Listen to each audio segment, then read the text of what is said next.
परिचय। श्याम और राम अपने चाचा जी के फार्म हाउस पर हैं। वे पेड़ के आसपास खेल रहे हैं। वे पेड़ पर लगे पके अमरूदों को देखकर खुश हैं।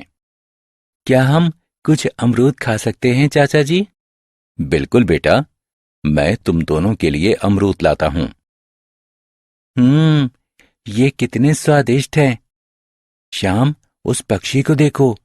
यहां तक कि पक्षी भी पके हुए अमरूदों का आनंद ले रहे हैं।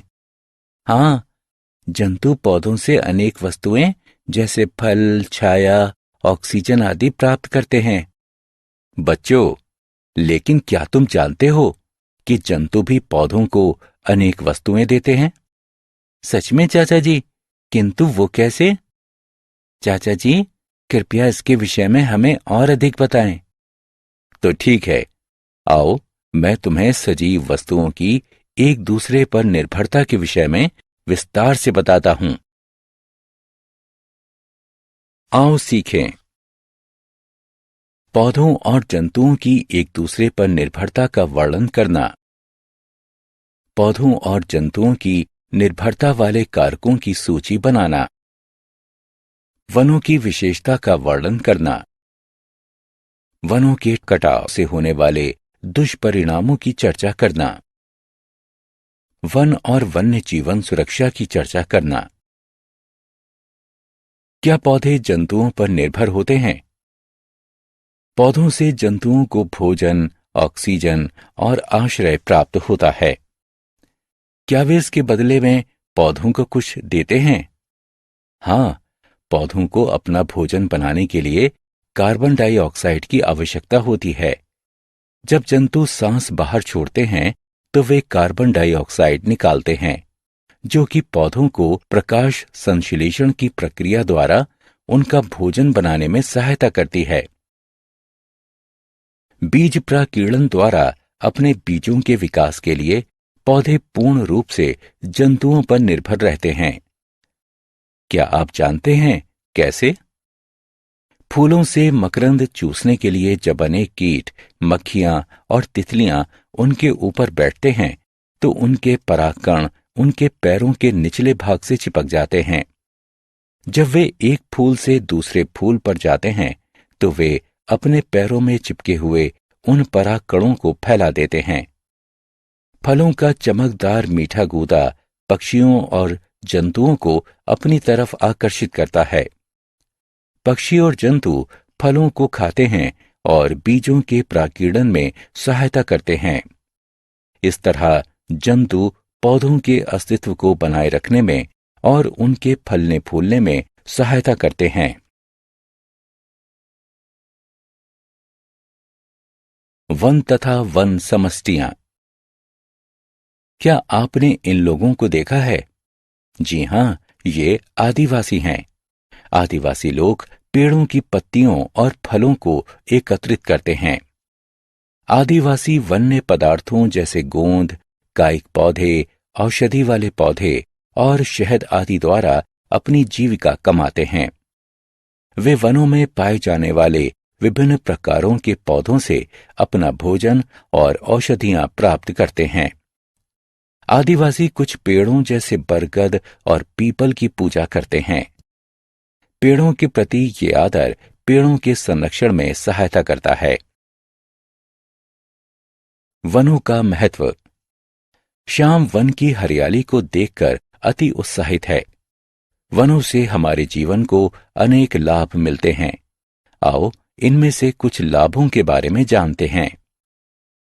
वायु। वन ऑक्सीजन को निकालकर वायु को शुद्ध बनाते हैं। औषधि। वन में पाए जाने वाले अनेक पौधे औषधियों के स्रोत हैं। उनके लगभग सभी भागों जैसे जड़ों, छाल और पत्तियों का औषधीय मूल है। जल। वन बारिश के जल के बहाव को कम करके और उसे छानकर जल की गुणवत्ता को सुधारते हैं। वे जल विभाजकों की भी रक्षा करते हैं। लकड़ियां। फर्नीचर, जहाज और घर बनाने के लिए हम वनों से लकड़ियां प्राप्त करते हैं। भोजन के उत्पाद।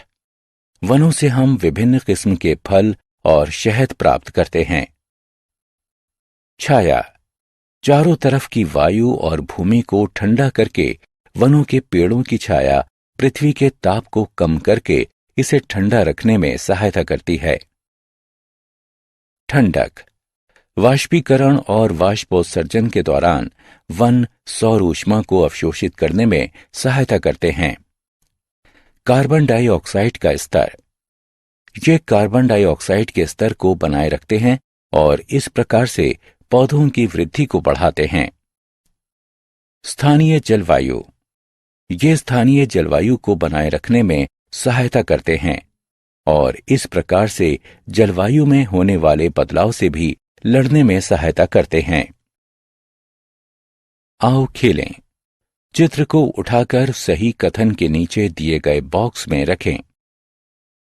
वनों का कटाव। जब श्याम, राम और उनके चाचा जी वन के दूसरे छोर पर पहुंचे तो उन्होंने देखा कि कुछ लोग पेड़ों को काट रहे थे।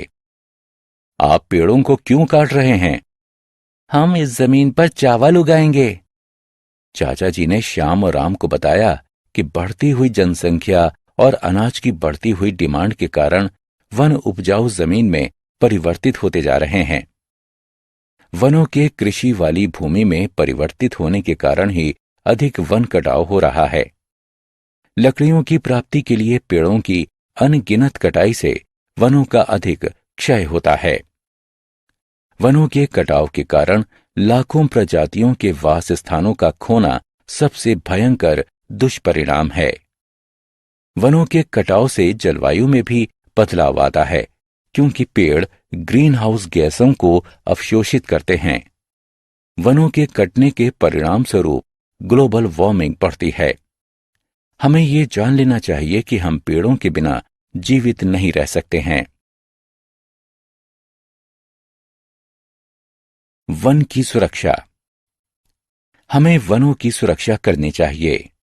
वनों की सुरक्षा के लिए सबसे पहला कदम यह है कि कृषि करने या रहने के लिए जमीन की प्राप्ति के लिए अधिक संख्या में वनों के काटने को रोकना चाहिए। यह भी आवश्यक है कि वन्य जंतुओं की खाल, उनके सींग या दांतों के लिए उन्हें मारना या उनका अवैध शिकार नहीं करना चाहिए।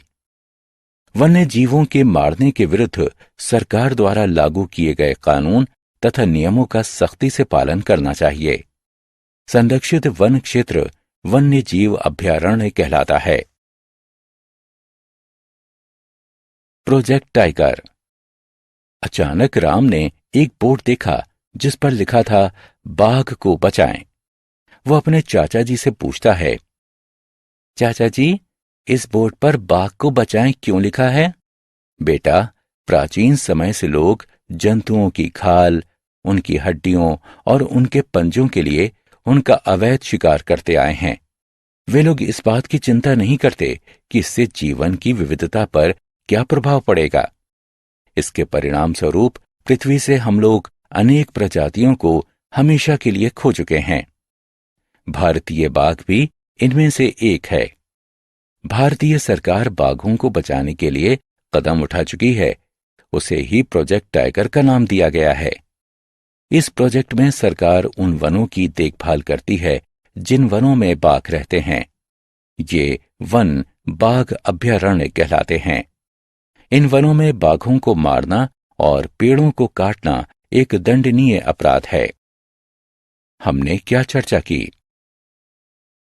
पौधे जंतुओं को भोजन, आश्रय और ऑक्सीजन देते हैं। जंतु पौधों को कार्बन डाइऑक्साइड देते हैं जिसकी सहायता से पौधे अपना भोजन बनाते हैं।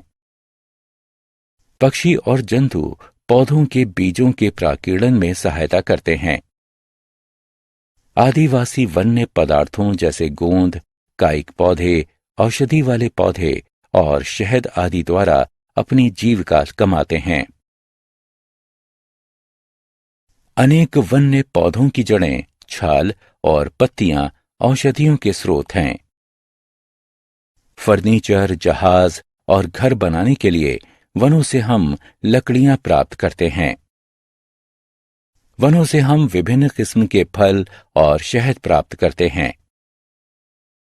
वन सौर ऊष्मा को अवशोषित करने में सहायता करते हैं। हम वनों को निम्न प्रकार से बचा सकते हैं। उपजाऊ भूमि को विकसित करने या रहने के लिए पेड़ों की अंधाधुंध कटाई को रोकना चाहिए। वन्य जंतुओं को उनकी खाल, सींगों या दांतों के लिए उन्हें मारना या उनका अवैध शिकार नहीं करना चाहिए। प्रोजेक्ट टाइगर के अंतर्गत जिन वनों में बाघ रहते हैं, सरकार उन वनों की देखभाल करती है।